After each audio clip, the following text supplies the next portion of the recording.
Hello friend, आज हम आपको सावन मास में सुनी जाने वाली भोलेनाथ की 5 कथाएं सुनाने जा रहे हैं। श्रावण मास में इन कथाओं को श्रवण करने से भोलेनाथ की असीम कृपा प्राप्त होती है। तो चलिए कथा शुरू करते हैं। बहुत समय पहले की बात है। किसी नगर में एक बहन भाई रहते थे। बहन का नाम था गौरी और भाई का नाम था शिवा। माता पिता का बचपन में ही देहांत हो गया था और दोनों भाई बहन एक दूसरे के सहारे ही जीवन यापन कर रहे थे। गौरी बड़ी बहन थी। उसके माता पिता न होने के कारण ही वह अपने भाई की माँ बहन दोनों ही थी। वह खेतों में काम करती और शाम को अपने भाई को पढ़ाती। शिवा भी बहुत ही अच्छा और नेक दिली बच्चा था। वह भी अपनी बहन के साथ काम करने में हाथ बटाता था। जब सावन का महीना आया तो गांव में रौनक बढ़ गई। सभी महिलाएं मंदिर में पूजा अर्चना करने के लिए शिव मंदिर जाती। सभी महिलाएं शिव मंदिर में शिव जी को बेलपत्र चढ़ाती, जल चढ़ाती और अपनी कामना पूर्ति करने के लिए प्रार्थनाएं करती। गौरी को भी बचपन से ही शिव भक्ति में श्रद्धा थी। उसने भी ये सब देख के निश्चय किया कि वह भी सावन मास में व्रत करेगी और हर सोमवार शिव मंदिर में जाकर जलाभिषेक करेगी। गौरी ने अपने भाई शिवा को भी पूजा में साथ बैठाना शुरू कर दिया। दोनों भाई बहन सुबह जल्दी स्नान करते,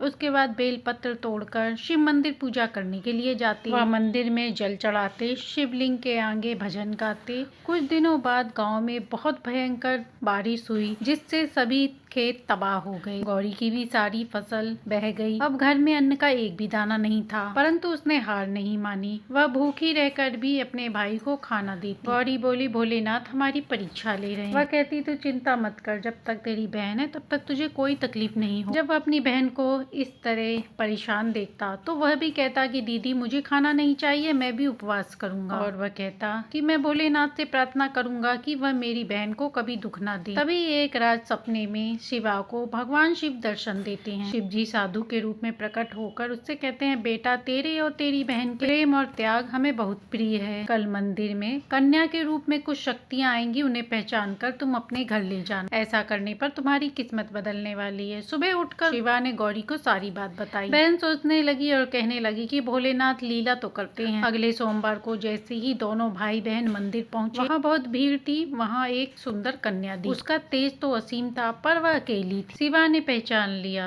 कि ये वही हैं जो भोलेनाथ ने बताया था। दोनों भाई बहन उसके पास गए और नाम पूछा। कन्या ने मुस्कुराकर कहा, मुझे लोग पार्वती कहते हैं। गौरी ने उसे अपने साथ घर चलने को कहा। पार्वती जी जैसे ही उसके घर आई वैसे ही उसके घर में सब कुछ बदल गया। सूखे खेतों में हरियाली छा गई। गौरी के घर में अन्न धन भर गया। यह देख गौरी समझ गई कि यह कोई साधारण कन्या नहीं बल्कि पार्वती माता ही है। एक दिन गाँव के कुछ लालची लोगों ने अफवाह फैला दी कि गौरी ने चोरी की है। पूरा गांव गौरी के खिलाफ हो गया। पंचायत बुलाई गई। गौरी सबके सामने खड़ी होकर बोली, मैंने कभी कोई अधर्म पाप नहीं की और यदि मैंने चोरी की हो तो मुझे सजा मिले और यदि मैं निर्दोष हूँ तो स्वयं महादेव जी मेरी रक्षा करेंगे। तभी वहाँ आकाशवाणी हुई और उस आकाशवाणी ने कहा, गौरी सत्य है। गौरी ने कभी भी झूठ नहीं बोला है। उसने अपने भाई के लिए बहुत दुख सहे हैं। जो भी इसके खिलाफ षड्यंत्र कर रहा है उसे मैं दंड दूंगा। यह सुनकर षड्यंत्री स्वयं गौरी के चरणों में गिर पड़ा। उसके बाद भोलेनाथ ने स्वयं प्रकट होकर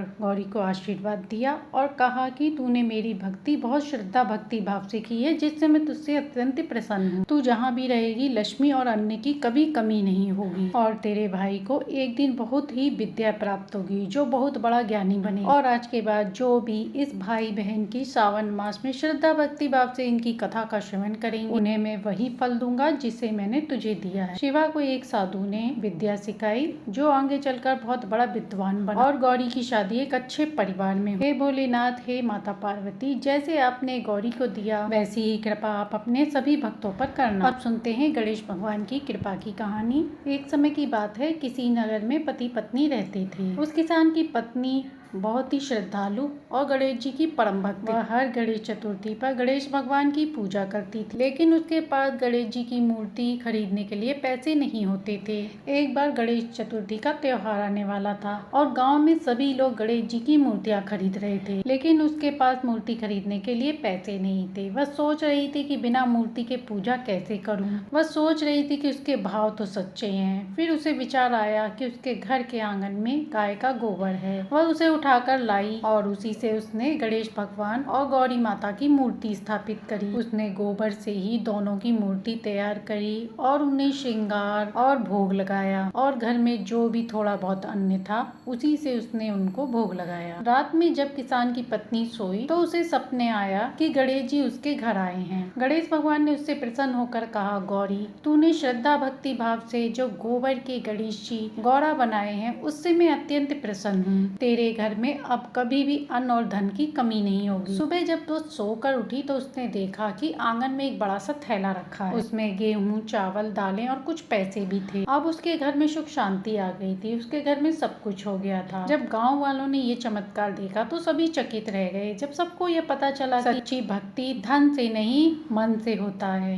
हे गणेश भगवान, जैसी कृपा आपने गौरी पर करी ऐसी ही कृपा अपने सभी भक्तों पर बनाए रखना। तो प्रेम से बोलिए गणेश भगवान की जय। अब सुनते हैं अगली कहानी। साथ ही बेलपत्र के कुछ उपाय जानेंगे। जो शिव जी को सावन मास में बेलपत्र चढ़ाता है, शिव जी उसकी समस्त मनोकामनाओं को पूर्ण करते हैं। तो चलिए कहानी शुरू करते हैं। प्रेम से बोलिए ओम नमः शिवाय। इस कहानी के माध्यम से हम जानेंगे कि भोलेनाथ को बेलपत्र चढ़ाने से वह क्यों प्रसन्न होते हैं। कथा के अनुसार एक समय की बात है, मंदराचल पर्वत पर पार्वती माता की पसीने की बूंद पृथ्वी पर गिर गई और उससे बेल का पेड़ निकल आया और माता पार्वती के पसीने से बेल वृक्ष का जन्म हुआ। इस पेड़ में माता पार्वती अपने स्वरूप में गिरजा के रूप में निवास करती हैं। इसके तने में वह महेश्वरी के रूप में निवास करती हैं, शाखाओं में दक्षिणायनी के रूप में निवास करती हैं और पत्तियों में माता पार्वती के रूप में निवास करती हैं। फलों में ये कात्यायनी के रूप में रहती हैं, फूलों में गौरी स्वरूप में रहती हैं और इसके अलावा पूरे वृक्ष में माता लक्ष्मी के रूप में वह निवास करती हैं। भोलेनाथ पे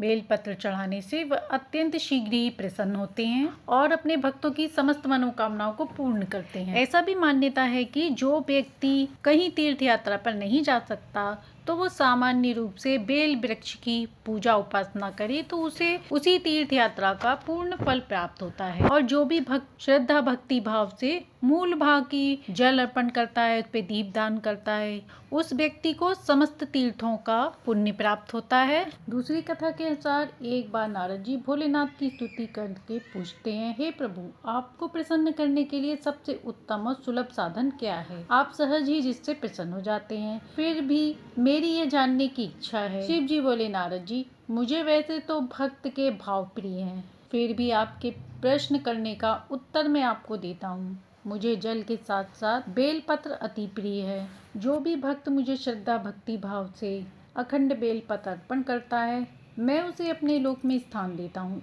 ये सुनकर नारद जी इसके बाद वहाँ से चले गए, परंतु माता पार्वती जी वहीं बैठी थी। उन्होंने शिव जी से पूछा, हे प्रभु, मेरा एक प्रश्न है कि बेलपत्र आपको इतने प्रिय क्यों है? कृपया मेरी जिज्ञासा को शांत करें। शिव जी बोले, हे देवी, एक बार की बात है, माता लक्ष्मी ने विष्णु जी से कहा, हे प्रभु, आपके हृदय में मेरा स्थान है। इसके बाद भगवान विष्णु ने कहा, हे देवी, मेरे हृदय में तो सदैव देवों के देव महादेव का विराजमान है। तब माता पार्वती ने कहा, हे प्रभु, आपके हृदय में स्थान पाने के लिए मुझे क्या करना चाहिए? भगवान विष्णु ने कहा, आपको भगवान शिव की आराधना करनी चाहिए। इसके बाद शिव जी ने बताया कि माता लक्ष्मी बेल रूप का रूप कर लिया। तब माता पार्वती पूछती हैं, हे भोलेनाथ, आखिर माता लक्ष्मी ने बेल वृक्ष का रूप क्यों धारण किया? ये कृपया विस्तार पूर्वक से कहें। तब भोलेनाथ ने कहा, यह मैं तुम्हें कथा के माध्यम से सुनाता हूँ, उसे ध्यान सुनो। और फिर कहा, विष्णु जी के हृदय में स्थान लेने के लिए उत्तम स्थान का चयन कर लक्ष्मी जी ने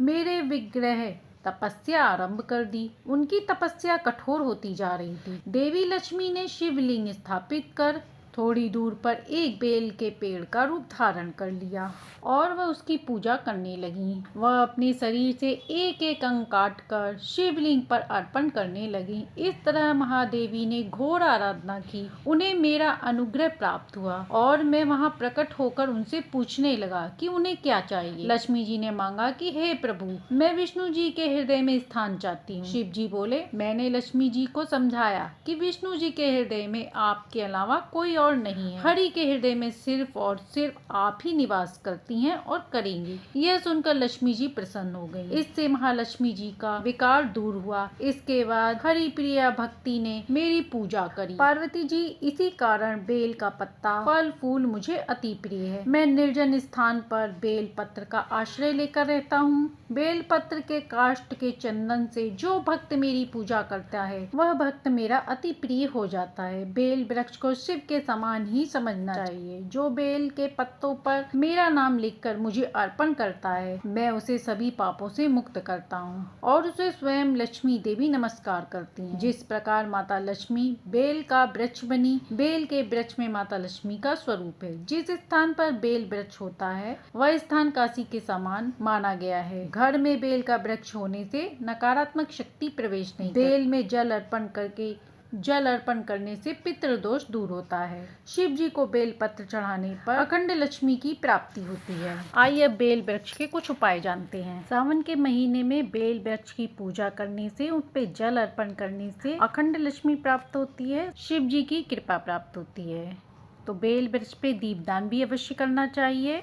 बेल वृक्ष के जड़ के पास की मिट्टी या जल अपनी माथे पे लगाने से सभी समस्याओं का निवारण होता है। साथ ही कई तीर्थ भ्रमण करने का पुण्य प्राप्त होता है। अपने दाम्पत्य जीवन को मजबूत करने के लिए शिव जी और माता पार्वती पे बेल पत्र अर्पण करने से दाम्पत्य जीवन मजबूत बनता है। आर्थिक तंगी हो या व्यापार में उन्नति हो, इसके लिए बेल वृक्ष पे या बेल वृक्ष की जड़ में थोड़ा सा कच्चा दूध अर्पण करने से ये समस्या भी दूर होती है। बेल वृक्ष की पूजा आराधना करने से, जल अर्पण करने से सभी समस्याओं का निवारण होता है। खासकर सावन का महीना शिव जी को अत्यंत प्रिय है, तो ये उपाय सावन में जरूर करना चाहिए, जिससे वे अत्यंत प्रसन्न होते हैं और सभी समस्याओं का निवारण करते हैं। अब सुनते हैं नागपंचमी की कथा।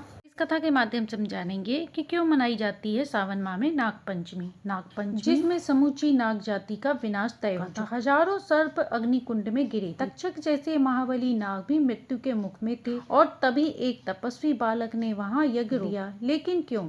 नागों ने ऐसा क्या किया था कि एक शक्तिशाली राजा ने उन्हें समाप्त करने की ठान ली थी? और उस पंचमी तिथि का क्या रहस्य था जिसने नाग जाति को फिर से जीवन दान दिया? यही दिन आज नाग पंचमी के रूप में क्यों मनाया जाता है, और वो भी सावन जैसे विशेष महीने में? क्या सिर्फ शिव जी के गले में नाग होने का इसका महत्व है या इसके पीछे का कुछ और रहस्य है? आइए इस प्राचीन कथा के माध्यम से जानते हैं। श्रावण मास की शुक्ल पक्ष की पंचमी तिथि को मनाई जाने वाली नाग पंचमी भारतवर्ष के उन प्राचीनतम और रहस्यमय पर्वों में से एक है जो केवल धार्मिक आस्था नहीं बल्कि गूढ़ पौराणिक रहस्यों से भी जुड़ा है। सावन मास में जब धरती को शीतल जल से स्नान कराया जाता है और चारों ओर हरियाली चादर ओढ़े रहती है, तब यह मास भगवान शिव की विशेष कृपा से भरा होता है, क्योंकि सावन स्वयं महादेव को अत्यंत प्रिय है। और शिव जी के गले में विराजमान है नागराज वासुकी, जो सृष्टि के गूढ़ रहस्यों, ऊर्जा चक्रों और कुंडलीन शक्ति के प्रतीक माने जाती है। नागों का यह संबंध केवल भय, विष तथा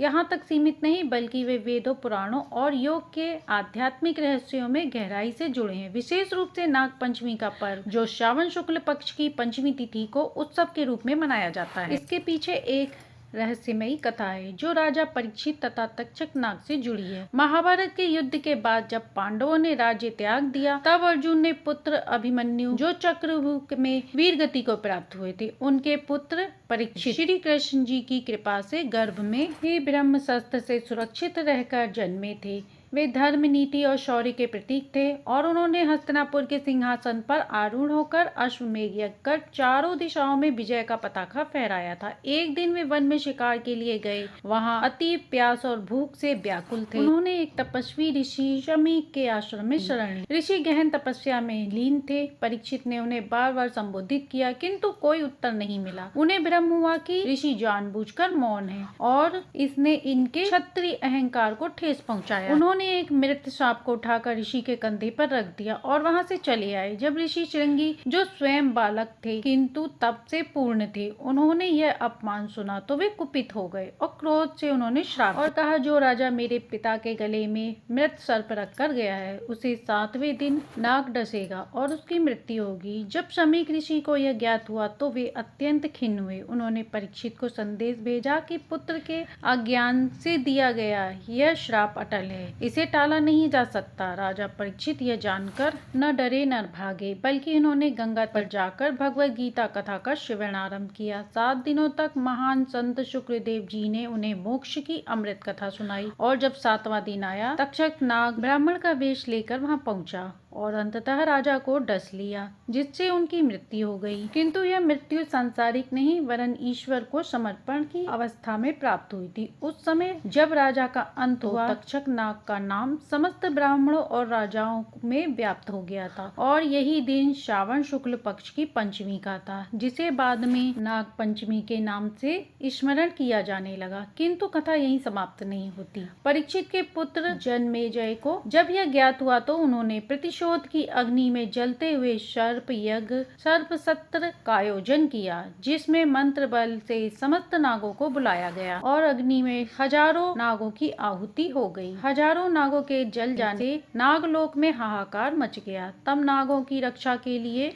प्रकट हुए एक दिव्य बालक मुनि आस्तिक, जो मनसा देवी और ब्राह्मण जरत्कारु के पुत्र थे। उन्होंने राजा जन्मे को धर्म का स्मरण कराया और कहा, राजन, यह शोध नहीं अधर्म है। सभी नाग तक्षक नहीं और निर्दोषों का संहार कभी भी धर्म नहीं कहा जाता। राजा जन्मे ने आस्तिक की वाणी से प्रभावित होकर यज्ञ को तत्काल रोक दिया और नागों को जीवन दान दिया। तभी से यह दिन जब सर्प जाति को नवजीवन मिला तो नाग पंचमी कहलाया। इस दिन विशेष रूप से नागों की पूजा होती है, क्योंकि यह पर्व केवल नाग पूजन नहीं बल्कि क्षमाशीलता, करुणा, प्रकृति संरक्षक और धर्मानुशासन का प्रतीक है। महिलाएं दीवारों पर गोबर से नाग बनाती हैं, उन्हें दूध, लावा, अक्षत, दूर्वा, फल, फूल अर्पण करती हैं, ताकि घर में सुख शांति समृद्धि रहे और सर्प दोष से मुक्ति मिले। साथ ही भगवान शिव, जो नागों के अतिथि हैं, उनकी कृपा भी प्राप्त होती है। नाग पंचमी हमें ये सिखाती है जीवन में क्रोध, प्रतिशोध और क्षत्रिय अहंकार यदि विवेक से नियंत्रित ना हो तो वे एक संपूर्ण जाति के विनाश का कारण बन सकते हैं। परंतु यदि एक व्यक्ति मुनि अस्तिक जैसे ज्ञान,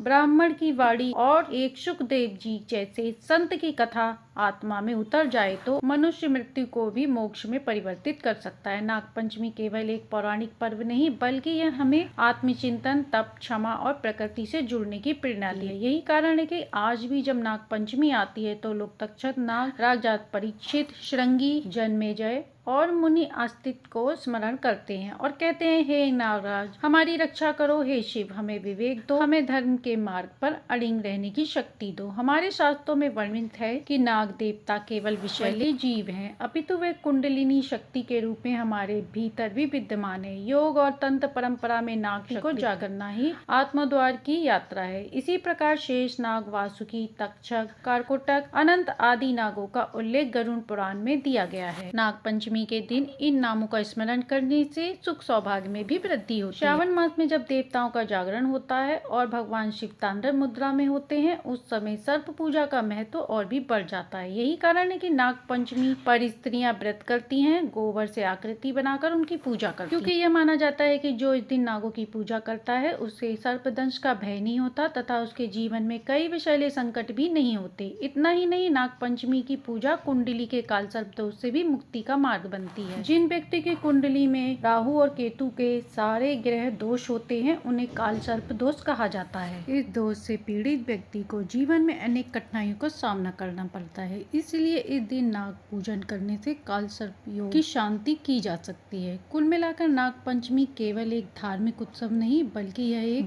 प्रकृति, ब्रह्मांड, धर्म और आध्यात्मिक के बीच के संतुलन को स्थापित करने का दिन है। इनकी गहराई को समझने वाला व्यक्ति कभी भी जाति, जीवन, रंग या रूप के आधार पर भेदभाव नहीं कर सकता। कथा के माध्यम से आपने जाना कि कैसे एक राजा ने क्रोध से पूरी नाग जाति का विनाश कर दिया और कैसे एक बल तपस्वी ने उसे रोककर सृष्टि का संतुलन बनाए रखा। उम्मीद है यह कथा आपको पसंद आई होगी। इस बार नाग पंचमी का त्योहार पंचांग के अनुसार पंचमी तिथि 28 जुलाई दोपहर 12:40 से शुरू होकर 29 जुलाई दोपहर 3:15 तक रहेगी। चूँकि नाग पंचमी की पूजा दिन में की जाती है, इसलिए 29 जुलाई को नाग देवता की पूजा करना शास्त्र मत माना गया है। पूजा का शुभ मुहूर्त है 29 जुलाई 2025 को नाग पंचमी का शुभ मुहूर्त है 5:41 8:23 तक। इस दौरान नागों की पूजा कर दूध, अक्षत, पुष्प आदि अर्पण करने से पितृदोष, काल सर्प दोष, संतान संबंधी